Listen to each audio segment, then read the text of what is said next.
começar? Boa noite, professor Diniz, Jonatas Santos, canal BTB Esportes. Primeiramente, parabéns por essa grande vitória. Pode começar? Boa noite, professor Diniz, Jonatas Santos, canal BTB Esportes. Primeiramente, parabéns por essa grande vitória. Além da sua análise, eu queria saber qual foi o fator mais importante para esse resultado tão positivo, tão favorável em São Januário.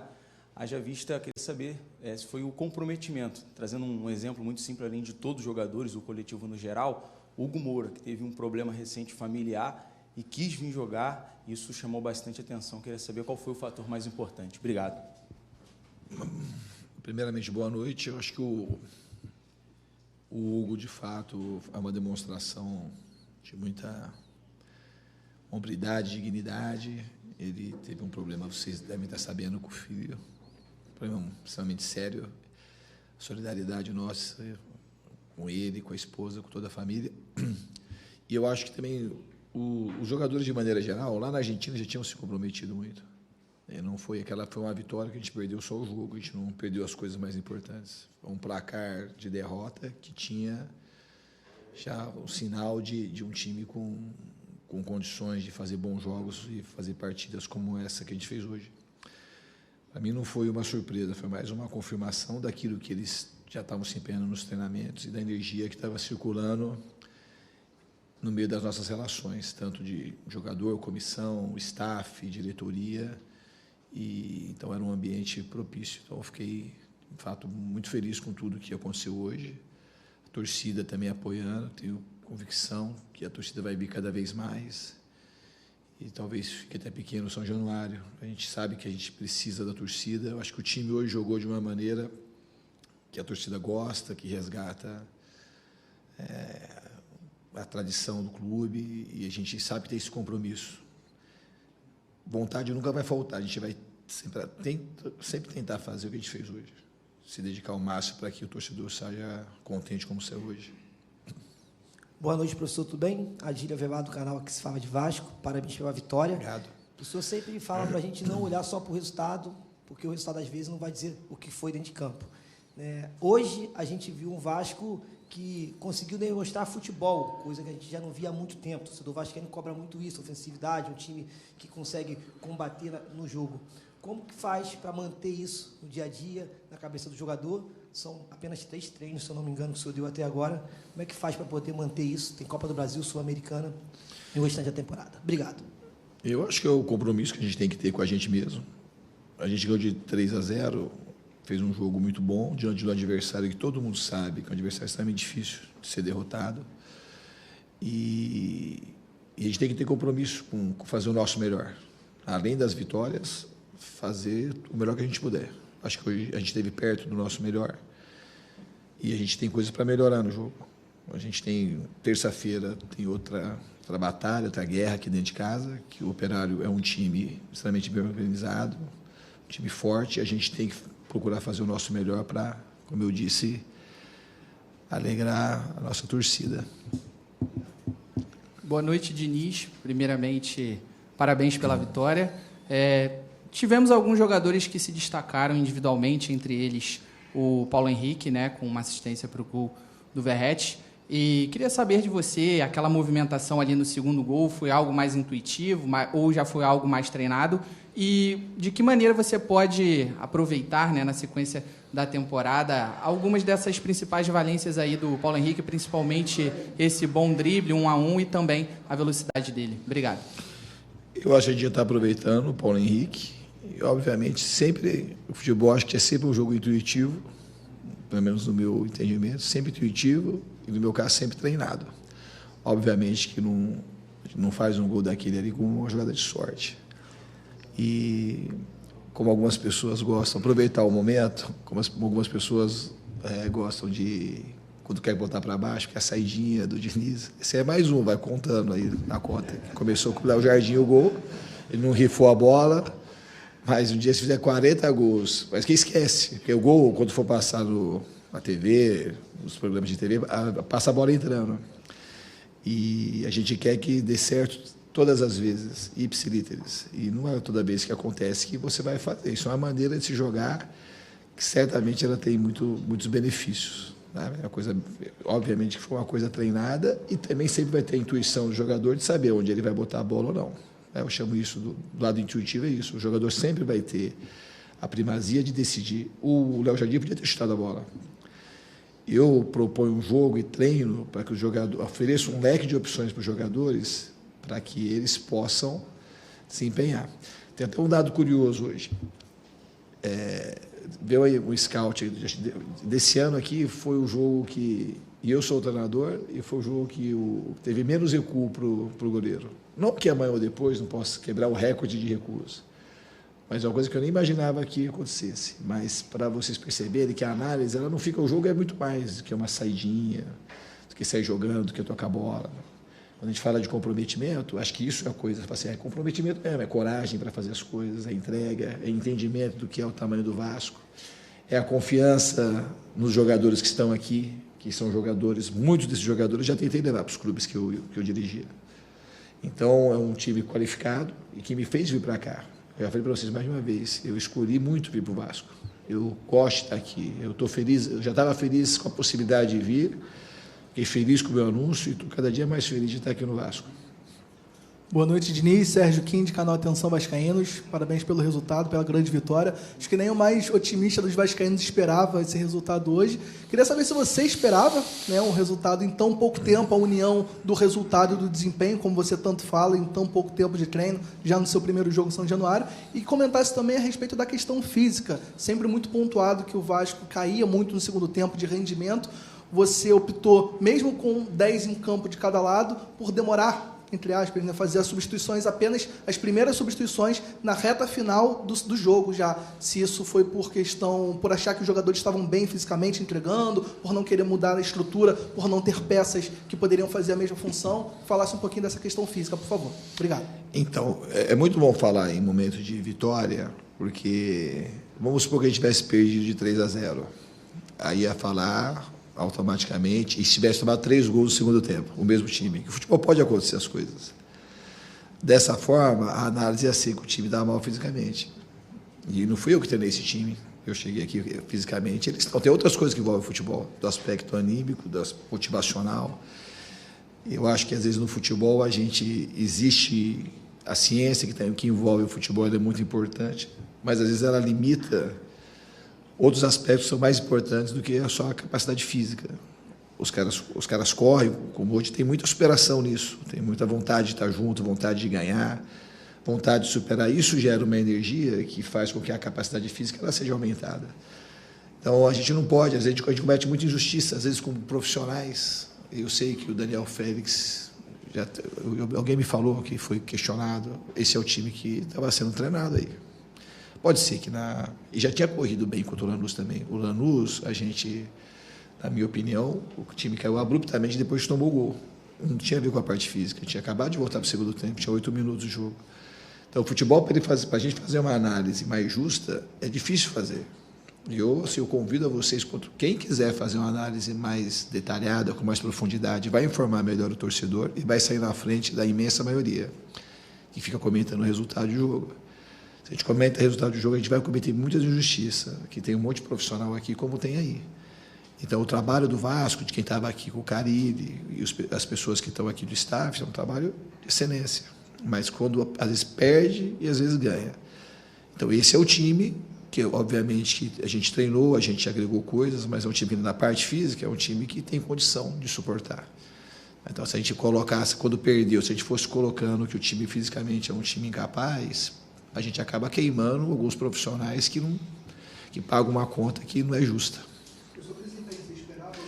Eu esperava, se tivesse empatado, eu esperava tudo. Eu não sou um cara que fica esperando só. Eu fico muito conectado com aquilo que a gente treina para apresentar no campo. Contra o Lanús, eu gostei do time, principalmente no primeiro tempo. Podia ter terminado 0-0 o jogo, a gente podia ter vencido de 1-0. E hoje as coisas fluíram. Aqui, jogar em São Januário, os jogadores também têm um acréscimo de confiança, a torcida que veio apoiou do começo ao fim. Isso foi gerando uma energia, gerando confiança. A gente fez o gol cedo também, tanto no primeiro quanto no segundo tempo. Então, tem uma série de fatores que agregaram para que a gente performasse do jeito que performou. E, na verdade, a gente fez 5 gols, hoje para valer 3. Foi um desempenho muito bom. Assim, o time jogou muito bem Eu estou feliz, né? Que eu estava esperando que ia ganhar. Eu nunca já joguei contra o Fortaleza um monte de vezes. Ganhei, perdi e nunca tinha ganhado de 3-0. Ganhamos aqui. Esse adversário, e é um adversário que tem uma tendência a jogar cada vez melhor. São 4 anos do Voivoda lá. Um time que, conforme o tempo vai passando, eles vão se reforçando, eles vão tentando melhorar. Então, não é um resultado normal ganhar de 3-0. Mas também é uma coisa que, quando a gente desempenha, como a gente desempenhou, é uma possibilidade. Olá, Diniz, aqui. Joel Silva, do canal Colina em Foco. Parabéns pela vitória. Diniz, me chamou a atenção, e até numa questão também, que muitas coisas foram faladas nessa sequência de 9 jogos sem vencer. Coutinho e Verratti não podem jogar juntos, o time cai fisicamente no segundo tempo, né?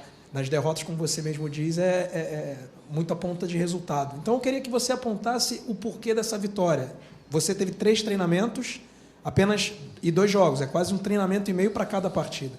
E a gente observou um time diferente, inegavelmente, não na forma de jogar, mas no aspecto anímico, talvez no aspecto mental, não sei, o gol no início condiciona, tem vários fatores, mas eu queria saber especificamente o que você trabalhou mais, se foi com campo e bola, se foi o lado psicólogo do Fernando Diniz. O que você fez que em tão pouco tempo o Vasco conseguiu desempenhar e vencer o Fortaleza por 3-0? E aproveitando também um gancho, a ausência do Jair no banco de reserva me chamou a atenção, gostaria que você pudesse explicar isso também. Obrigado. Muito boas 2 perguntas. Eu trabalho sempre assim, eu não separo muito a parte mental da parte do campo, eu vou trabalhando as coisas, todas elas meio que interligadas uma na outra. E eu fiz, acho que de tudo que você falou, eu trabalhei.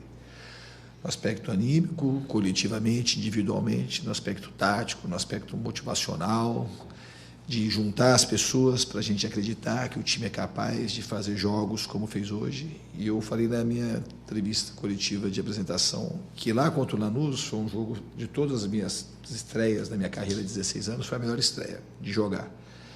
Eu acho que eu tinha um desejo muito grande dos jogadores, que eu quis vir para cá e eu percebo muito que os jogadores também queriam que eu viesse. Então, esse casamento, ele tende a ter uma fluência muito melhor.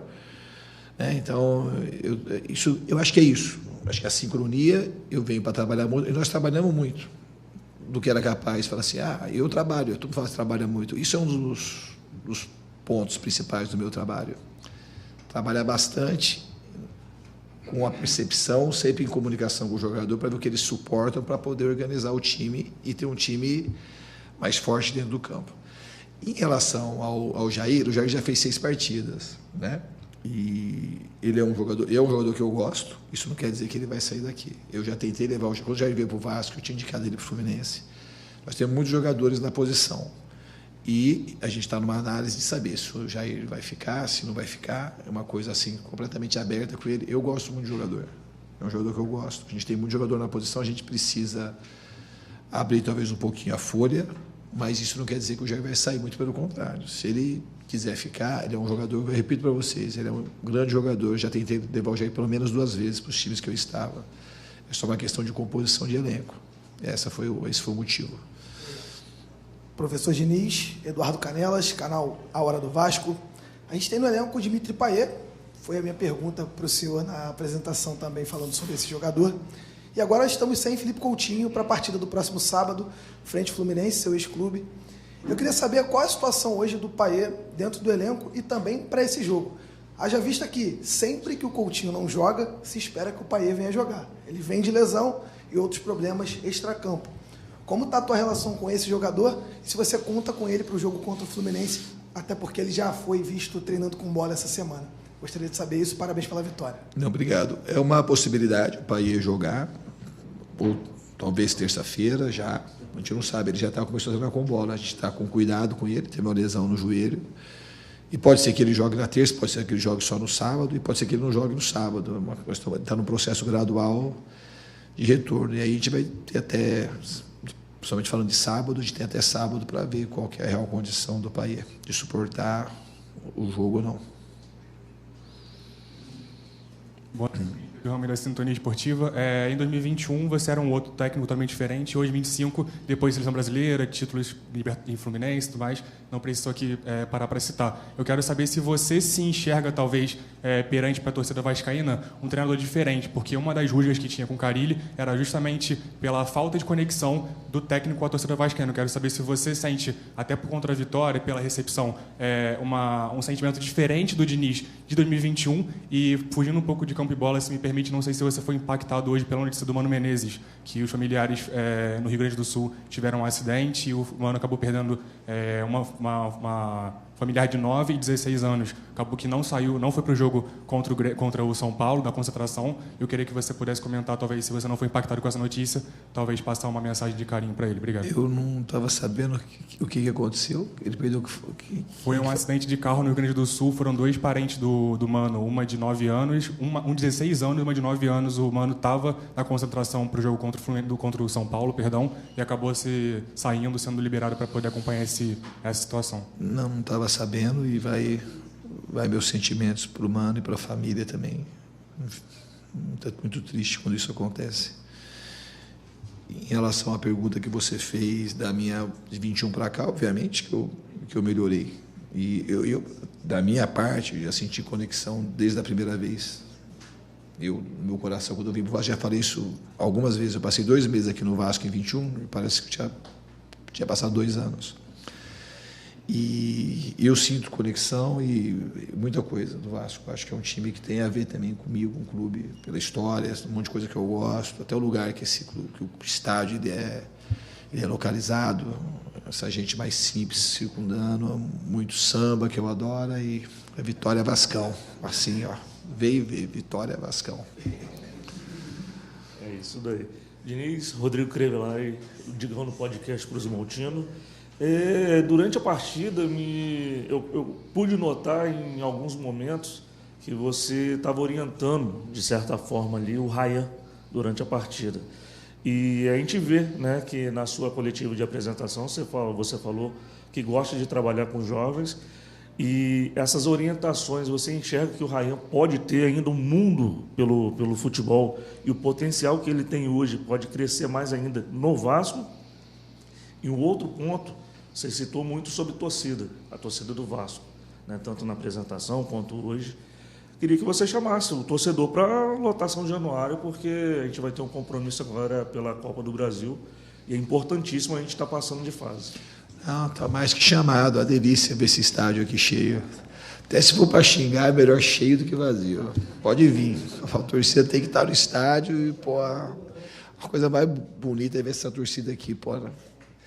Eu falei para vocês, final da década, eu peguei acho que o prime da história do Vasco, final da década de 90, eu era jogador, e começo dos anos 2000, e vim jogar aqui em São Januário, pô, eu tinha prazer de vir aqui, mesmo a torcida sendo contra.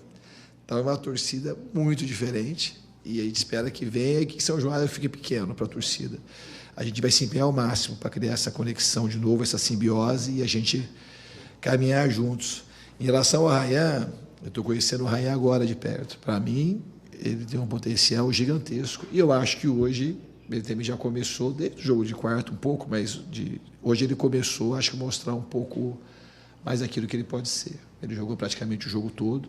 Ele é um jogador que tem um potencial imenso. E, na minha cabeça, ele vai se tornar, ele tem um futuro brilhante pela frente. O que eu penso do Ryan. Tem muita coisa para sair dali ainda. Aqui, Diniz. Boa noite. Eduardo Alves, da Vável Brasil. A partida de hoje, o Verratti certamente é o destaque estatístico por ter feito os 2 gols, mas a gente sabe que é um jogador que se dedica muito em campo, que tem um trabalho sem bola muito importante. E havia uma dúvida muito grande, antes do seu anúncio oficial, se ele encaixaria no seu sistema de jogo, na sua ideia de jogo. Eu queria saber como que você entende a forma de potencializá-lo nesse time e o que você tira de diagnóstico dessa partida de hoje dentro desse pensamento, por favor. Pô, o Berghetti não ia encaixar comigo porque o cara que faz gol, pô, cara, camisa 9, argentino, você sabe como é que é, né? Conexão comigo é uma instantânea. O cara faz a coisa mais difícil do futebol, que é fazer gol. E, além de tudo, é um homem, assim, um líder impressionante, vestiário. O cara tem, 30 e alto anos, acho que 37, 38. O cara corre, o cara marca, o cara lidera. É um exemplo aí para todo mundo. Então, assim, Jogar comigo, essas características que eu estou te falando, são muito mais importantes do que, obviamente, uma coisa do cara ter um pouquinho mais de refino técnico ou não. Ele tem as coisas mais importantes para jogar comigo. Tem valentia, tem coragem, tem liderança, tem personalidade e faz gol, muito gol. Então, quase com um pacote completo. Oi, Diniz, tudo bem? David Sharp, da Antena. Você está por aqui aí? Saudade de você. Saudade também de você. Vamos ver o que você vai perguntar. Aliás, poxa, exaltado, né? Poxa, parabéns aí pela grande vitória. A torcida do Vasco enaltecendo bastante com todo carinho, toda razão. Diniz, bom, sua estreia hoje em São Januário, e pelo que eu conheço já do seu trabalho de algum tempo, eu vi o Vasco hoje postado menos no dinizismo clássico do que antes, né? Os seus trabalhos anteriores agora está um pouco mais, digamos assim, convencional. Não sei se você vai concordar, né? Sem improvisações, com jogadores nas suas posições, sem os jogadores se agruparem tanto de um lado, e até você falou da saidinha lá com o goleiro, né, com o Léo Jardim. Mesmo assim, o Vasco não sofreu tanta pressão assim na saída de bola e não teve tantos riscos assim. Então eu queria saber se essa vai ser a sua linha daqui para frente no Vasco, se a torcida do Vasco pode esperar isso ou o que virá pela frente. Você continua mesmo, hein? Eu sei que você gosta de mim, mas você enxerga um jogo totalmente diferente do meu. Você consegue, assim, né? Então é bom, que você está indo para cá, você está indo para lá. Eu já falei, vou repetir mais uma vez. O meu jogo, o dinizismo é isso aí. O dinizismo, se tivesse o dinizismo mesmo, assim, é comprometimento, é coragem para jogar, é solidariedade, é amor, é respeito com a torcida. Isso é o dinizismo para mim. Se vai sair jogando, você vai fazer mais bola longa, isso aí não é o mais importante. Mas a gente saiu muitas vezes curto e saiu muitas vezes longo. A gente teve todas as coisas. Então, não foi uma coisa convencional. Eu também meu trabalho estaria convencional desde quando? Porque desde quando está convencional? Acabei de sair do Fluminense faz menos de um ano. Foi convencional agora, então. Mas e hoje foi. A gente saiu jogando várias vezes por baixo, com troca de passes. E se a gente tivesse tomado um gol ou dois, você ia estar falando do dinizismo aí, do pior sentido. Eu nunca falo de sair jogando, eu falo de outras coisas, né? Mas da distribuição em campo, é mais disso. Mas a distribuição não mudou muito, não. O que mudou foi... Não achei de jeito nenhum. Nós saímos jogando quase todas as bolas com bola curta, com muita aproximação. A gente só variou o jogo mais. Que a necessidade... Eu sempre falei isso para vocês. O jogo, a gente sai jogando curto ou longo, conforme eu ofereço as opções e eu tento qualificar os jogadores para perceber o que o jogo está pedindo. Eu acho que hoje os jogadores conseguiram mapear muito bem o que o jogo pedia. A gente fez gol de bola curta, teve possibilidade de contra-ataque, de fazer gol, fez até gol de contra-ataque, teve chance de fazer gol com bola longa, de raspada. Então, acho que a gente teve um leque hoje de opções e de criação muito interessante. Ótimo. Ótimo. Depois a gente resolveu descansar um pouco lá, porque tem jogo terço. Mas se você quiser, a gente continua. Ninguém quer perguntar mais, não. Estou brincando. Diniz, boa noite. Gabriel Alves aqui do canal Faz Andar. Eu vi você conversando muito com o Hugo Moura, né? O Hugo Moura que no meio de semana foi expulso, né? Acabou sendo expulso contra o Lanús, recebeu algumas críticas nas redes sociais após a partida. Vi você conversando muito com ele, né? Nessa questão da saída de bola. Você teve um jogador muito, muito bom, que é o André, no Fluminense, né? Você enxerga o Hugo Moura como esse jogador que vai fazer essa saída, vai auxiliar na sua saída de jogo, né? Com essa saída que você gosta de fazer, se o Hugo Moura hoje fez uma boa partida, na sua opinião? Obrigado, parabéns pela vitória. Não, obrigado. Eu acho que ele fez uma boa partida hoje, acho que ele fez uma boa partida contra o Lanús também. Teve o lance da expulsão, mas ele fez um bom jogo, tanto ele quanto o Tietê. Os dois jogaram muito bem, deram muito ritmo, com o auxílio e aproximação do Coutinho, que é um jogador extremamente diferente, que clareia muito o jogo. Eu vejo qualidades muito importantes no Hugo, eu também vejo no pessoal que não está jogando, o próprio Jair, no Matheus Carvalho, no Paulinho, no Adson, o próprio Nuno. Tem jogadores que têm facilidade para jogar de maneira aproximada, então acho que a gente está bem servido. Diniz, Tébaro do Grupo Globo aqui, boa noite. Você já falou do Verratti, mas eu queria só que você falasse novamente sobre ele, porque na saída do campo ele deu uma entrevista interessante dizendo que houve uma conversa entre vocês e você confidenciou ele ali que na sua opinião, ele vai fazer mais gols sob o seu comando. Como é que foi essa conversa com ele? Explica para gente por que você acha que sob o seu comando ele vai fazer mais gols. Obrigado.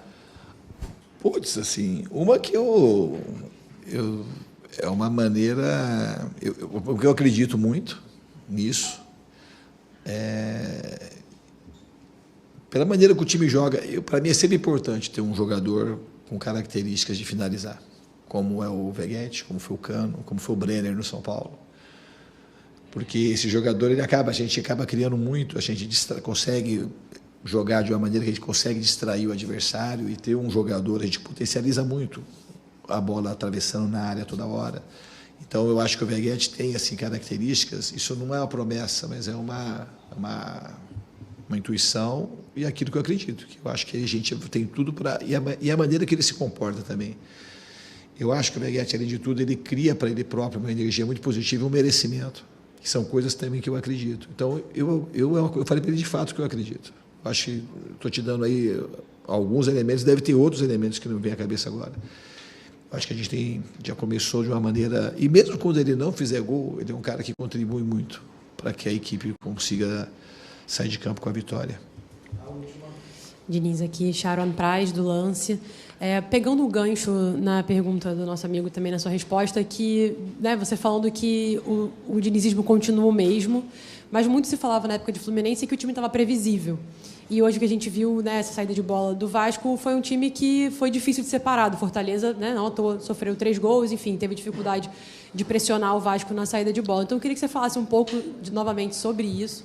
E também sei que tem um jogo no meio de semana, mas se puder já projetar o reencontro com o Fluminense no próximo final de semana.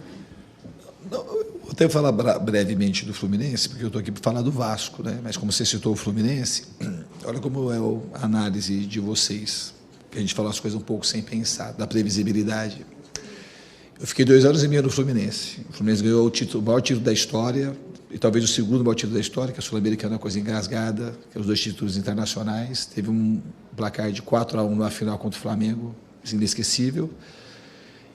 E aí a gente teve 30 ou 40 dias que as coisas deram tudo errado, a gente sabia que 2024 ia ser mais difícil, e aí desse período a gente perdeu o André, perdeu o Nino, que tinha sido vendido, perdeu o Arias, e o Ganso machucou, e a gente estava jogando muito desfalcado. Então, por conta de 30 ou 40 dias, e a gente liderou o grupo na Libertadores de maneira invicta, estava 14 partidas invictas, tinha passado já a Copa do Brasil, e a gente faz esse recorte, que às vezes faz e ninguém pensa, mas esse é o recorte. Aí pega 30 dias para falar que o time ficou previsível. O time estava todo desfalcado, todo mexido, e a gente fica criticando. Nunca teve previsibilidade. Às vezes você tenta fazer o melhor possível e as coisas às vezes não acontecem. E uma outra coisa também, quando você tem um jogador para alongar, você tem o Veguete para disputar a bola. Se você vai sair jogando toda a bola com bola longa para o Cano disputar, você acha que é a mesma coisa? Então, os times são diferentes. A gente que pega o resultado, isso que eu falo, que é uma análise muito reducionista de resultado, que foi o que aconteceu. E aí vai criando volume, e a verdade ela fica muito manchada, a gente não consegue enxergar, a gente não ajuda a resolver o problema. A gente vai empurrando o problema para resolver sempre da mesma forma. Que é fazendo crítica, até uma hora que não suporta e acaba rompendo os vínculos. É isso. Obrigado, Fernando Diniz.